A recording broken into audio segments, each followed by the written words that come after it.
Hey, good morning, everyone, and welcome to Fuel for Success.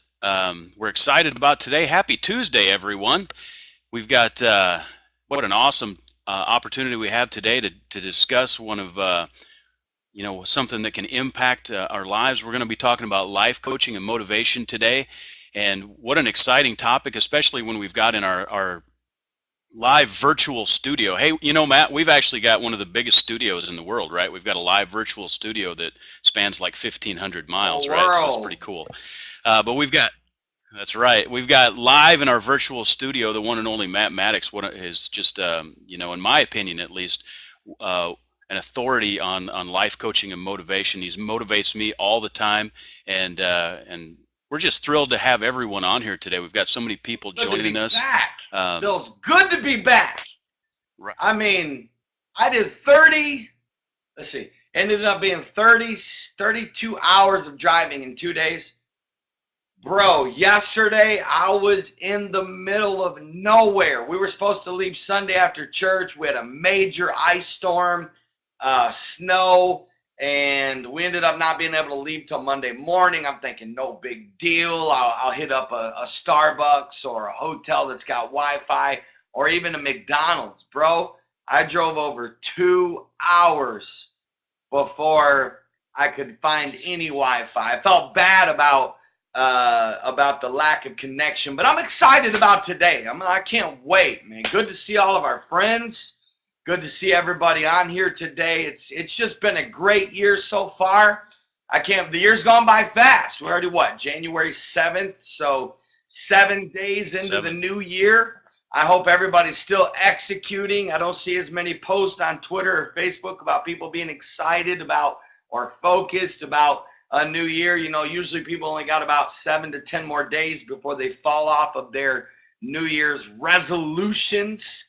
So hopefully anybody that watches this show will never lose motivation or momentum because we're coming at you every day. Monday is health and weight loss. Tuesday is going to be practical life coaching, just dealing with life issues, our personal life. Wednesday is going to be about church growth. We're excited about tomorrow's topic. Thursday, my friends, help me out, Mike. What is Thursday? Take it away. Thursday and Friday. Um, well, Friday, of course, is Oh, yeah. family, Thursday is and business and Thursday is business, entrepreneurship. right?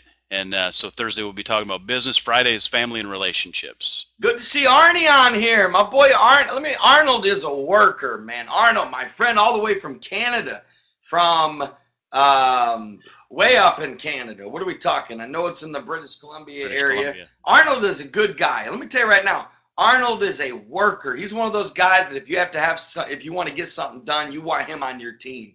He really helped us a lot in our Mission 25 up there.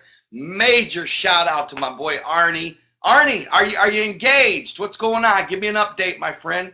I know that you were dating a girl from Texas. You talk about commitment. Canada to Texas. That's my boy. Give me an update. Type in I'm engaged. I'm close. I'm proposing next week. This is my year to get married, Mike. I've been telling Hey, everybody this is the year, my Arnold, friend. I feel it. Maybe Arnie can give me some Arnold just motivation. got engaged. December 31st, New Year's Eve. He got engaged. He Congratulations, did? Arnold. Can you bring him on Yep, camera? that's what he Can just you typed bring in the him on chat camera? box. Is there a way to get him on? I'd like to hear how he proposed. I love proposals, man. I could do like a live Yes. reality TV show on nothing but proposals, just following people that propose and evaluating them. I don't want to put pressure on Arnie. Arnie, congratulations, my friend. When's the wedding? I'm not seeing the chat box. Oh, I got to scroll it down. Boy got engaged on New Year's Eve. You can't beat that, man. Not sure yet. Okay. Well, let us So they know, my friend. haven't set a date yet. Congratulations. Absolutely. Did you propose in Congratulations, Texas or Arnold. That's Canada? fantastic. Did he propose in Texas or Canada? I need to know. Or New York? Canada, baby. Boom. Is she going to move to Canada? Or are you going to move to Texas? Smooth.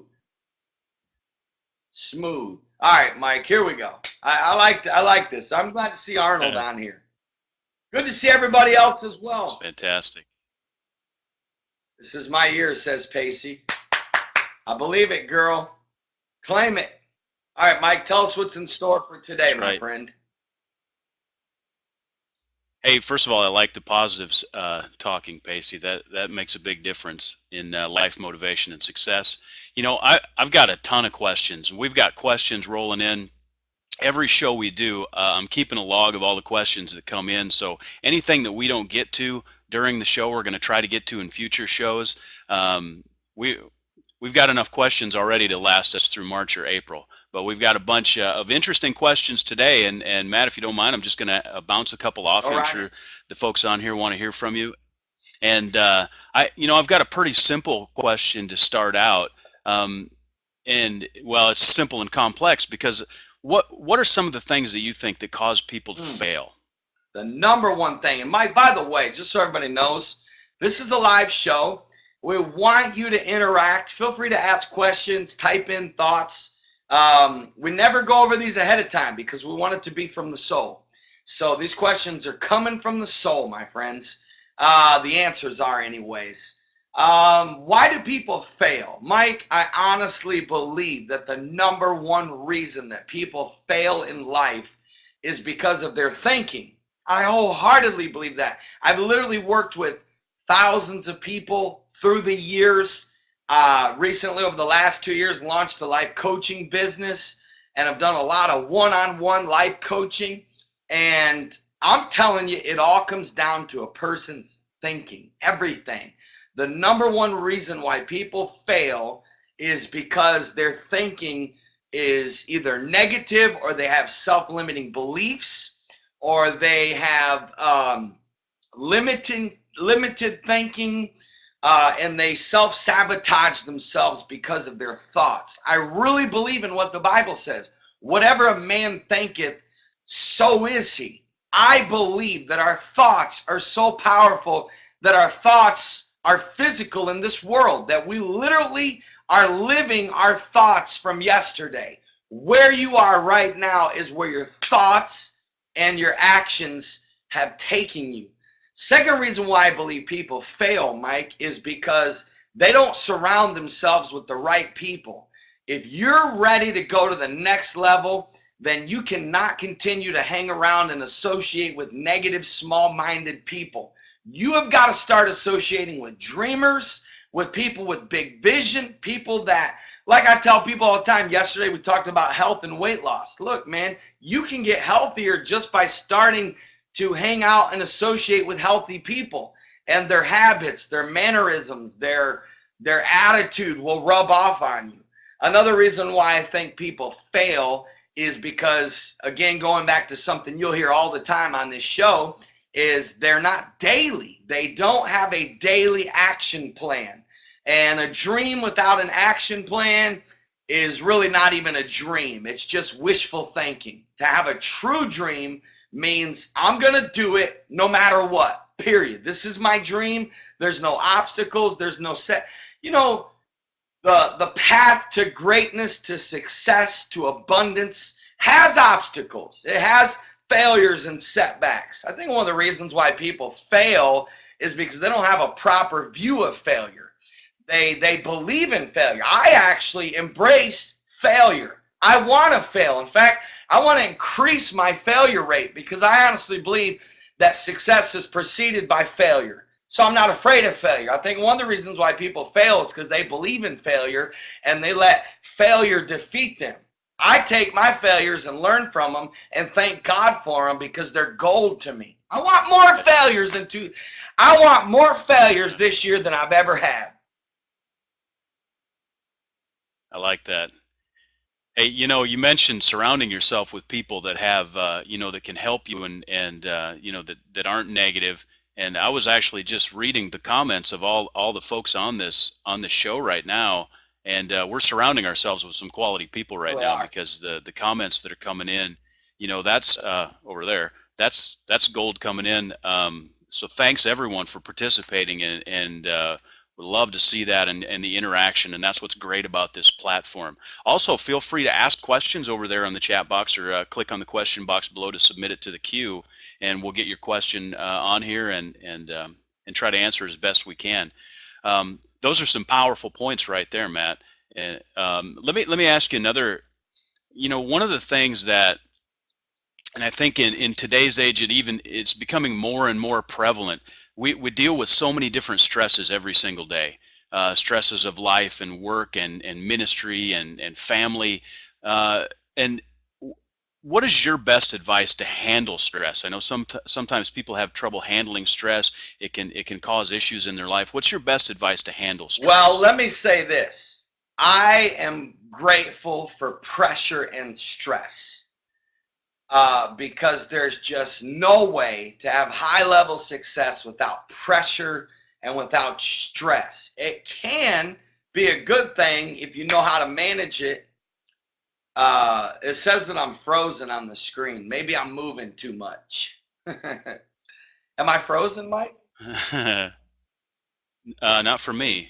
Sarah says no. Maybe it's Arnie's Canadian connection. I don't know. I'm just teasing.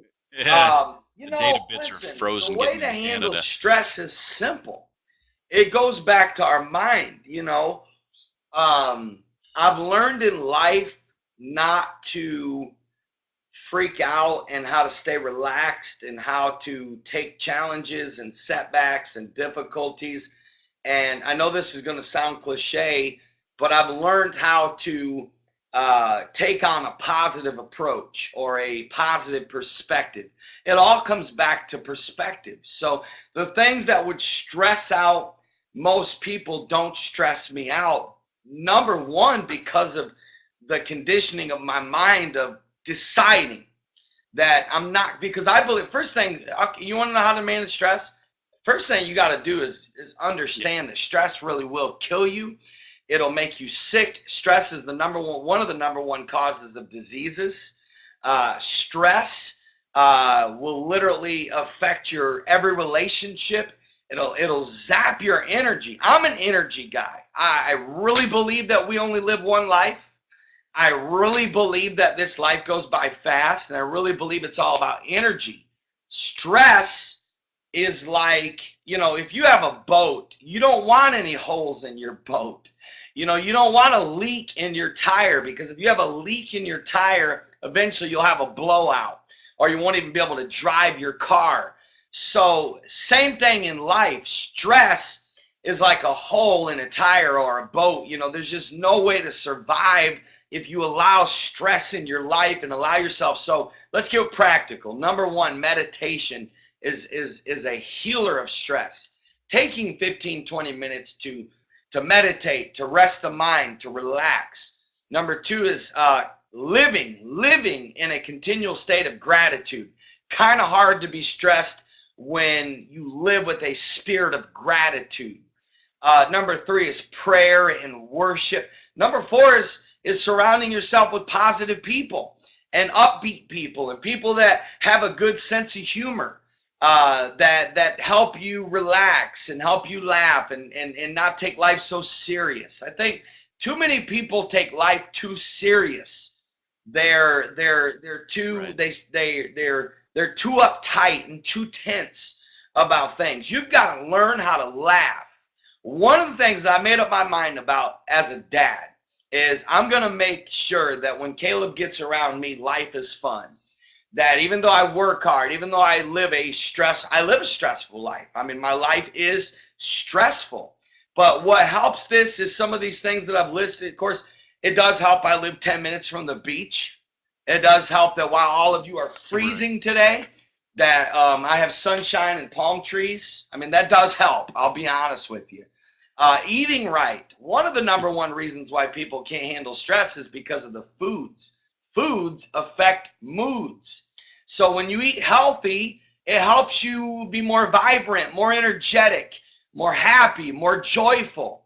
And you gotta understand the danger of stress. When you understand the danger of stress, kind of helps you not allow it into your life and allow yourself to be so stressed. That's great. Hey, here's a follow-up question from Sarah, which I'd like to pop up here real quick. And she's asking, what about thinking too much at night? Is that allowing stress to come? How can we think less at night? I know that's a problem a lot of people deal with, allowing stress to sort of disrupt their sleep patterns. What's your advice What for about that? you, Mike? I mean, you're a big thinker, my friend, and I know Uh, you're maybe you can help with this because your brain, you're a creator, you're a designer, you're an engineer, you're a technology guy. So your mind is like, I mean, I don't even know so how do you, not think so much at night? You probably got 28 major projects going on right now. Then you got to deal with me every day. So handle that. Well, there is that. Everyone is wired differently, and people have different situations of their life and different, even physiological makeups.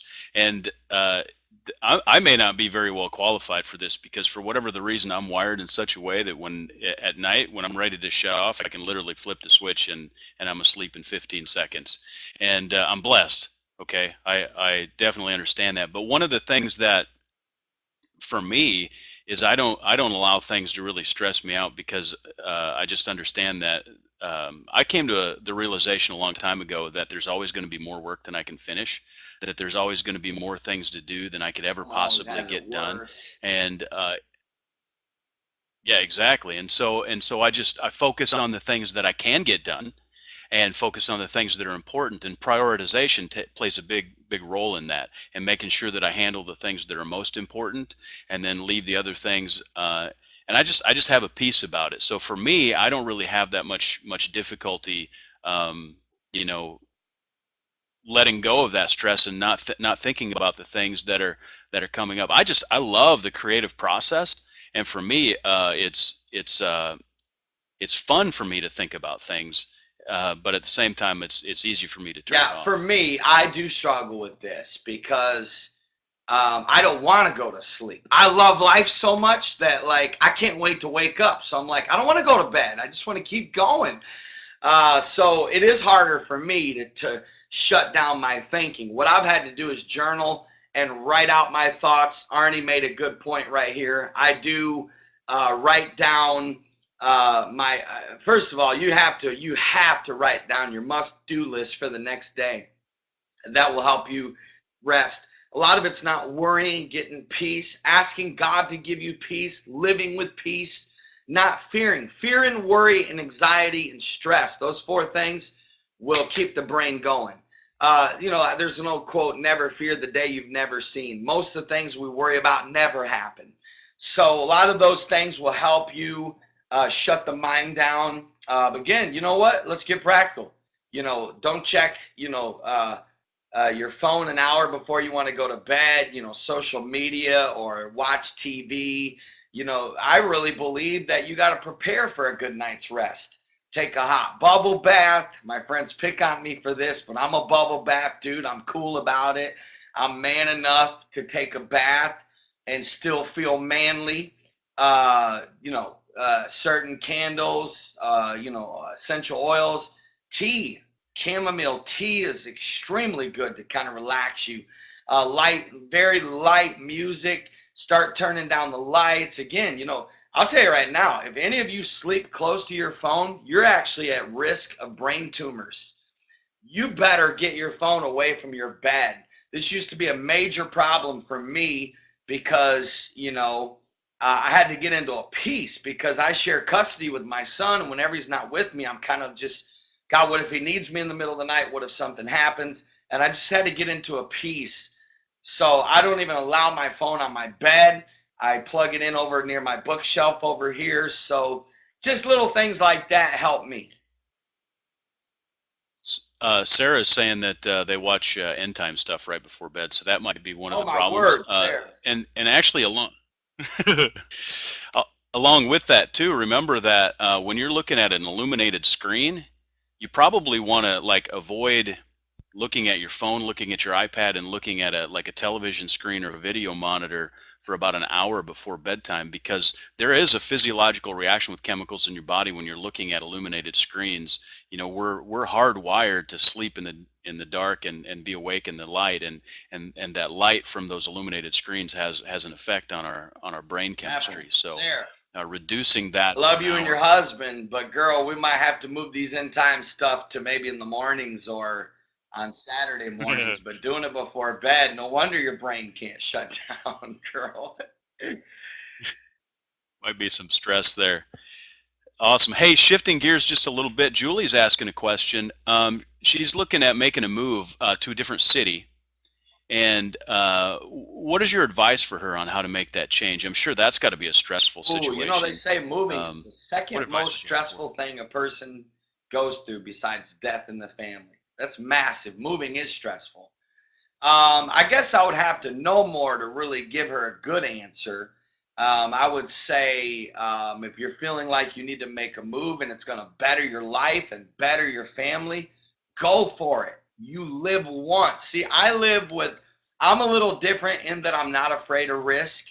I'm not afraid of trying things because we only live once. I mean, so you move somewhere else in America or to another city, it's not the end of the world. I mean, you know, some people they get kind of boxed in their thinking, and you know, I guess so it would just, yeah, change. It's normal for a lady to feel afraid of change. That's very normal.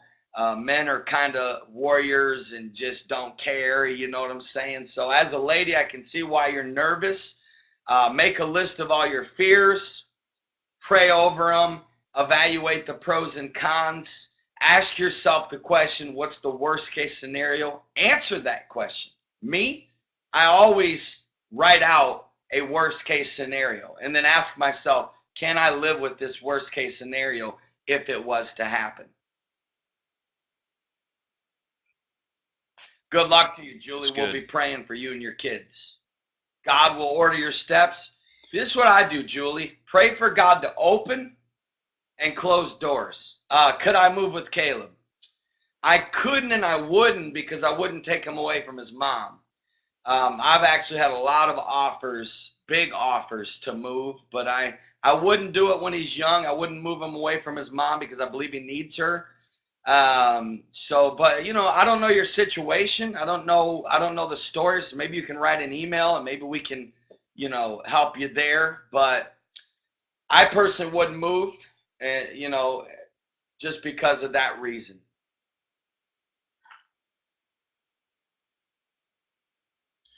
Good. Hey, here's a kind of a follow-up question. How long do you recommend to evaluate, think, and pray about the situation before you make a decision to move? And maybe this applies to any big decision. You know, that's a good question too. I think a lot of it depends on the situation. You know, I think it all depends on the situation.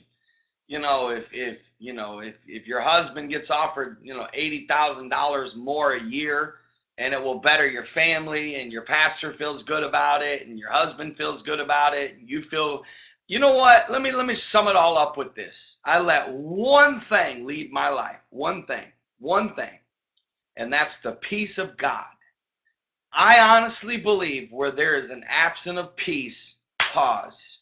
Because God always leads and speaks through peace. Now, there will be normal, like concerns, fears, because we're human. Of course, emotions plays into it. But I've made some huge decisions where I had peace. And because I had peace, even though I was nervous, you know, in my humanity or flesh or whatever, I moved forward because I had peace. So I think you pray and you think and you evaluate to the point where you have peace, where you know that no matter what, this is God's will. God's will, I believe, plays into all of it for me. So that's kind of how God's will and what's best for Caleb. Those are the two things I follow. God's will, what's best for Caleb. And that's kind of what I roll with there. Of course, I like that. And thinking back on personal experience, I've made major decisions in 5 minutes and others in 5 months. So it kind of depends that's a good point. on God's timing. There's some decisions that I'm still holding off on because it's so huge. I mean, think about it. I've been single almost 9 years, my friends. This November will be 9 years since I went through my divorce, which I'd love to share my story one day, and I am in my book. But, so most people never would have dreamt in a billion years that I would stay single that long. I have, because I'm very careful because of my son and because of my future, my ministry, and, various reasons. It's good. There's a lot of good stuff coming in on the chat. I'm gonna put Ashley's question up here. There's some folks have been answering her as well. Advice when you're meeting up with someone. Ashley from California. God bless you, Ashley. So, advice when meeting up with someone who's in an occupation you'd like to be in, and oh you're my nervous. God, I love this. How would I you love handle this. that situation? If it's something you want to be in, yes. Ask every question you can ask. Pick their brain. Ask questions. Ask what they learned. What was their biggest challenge? What was their biggest failure? I'm a question asker. So if I'm getting ready to go into an occupation that I want to be in, and I'm nervous to make that jump or that leap, I'm going to find the top 5 people, the top 10 people. I'm going to pick their brain. I'm going to ask questions. And then from there, obviously, everyone that was a master was once an amateur. Everyone that was once, that's what I tell all these people, that I said, look, every huge church once started small. One day Donald Trump was a nobody, Steve Jobs just had an idea in a garage. So they all started where we are. So learn their habits, learn their way of thinking, learn their actions, and then go for it. Get your way into the top 5. Come after them. Tell them one day you'll read about me. I told Donald Trump on a tweet, can't wait for you to read my book. He actually tweeted me back and said, good luck. Coming after Trump. Just got 1 million followers on Facebook. I don't know how to do that. I need to change my hairdo. Yeah, maybe. We got time for one more question, Mike. Make it worthwhile, my friend.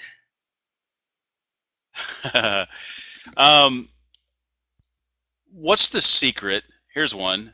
We can accomplish a lot when we're focused. What is the secret to really staying focused? Ouch. That's a toughie. That's something I'm continuously learning. But I've learned the secret to focus is to focus. So I tell people all the time, you want to know the secret of balance? Balance. Want to know the secret to time management? Manage time. No.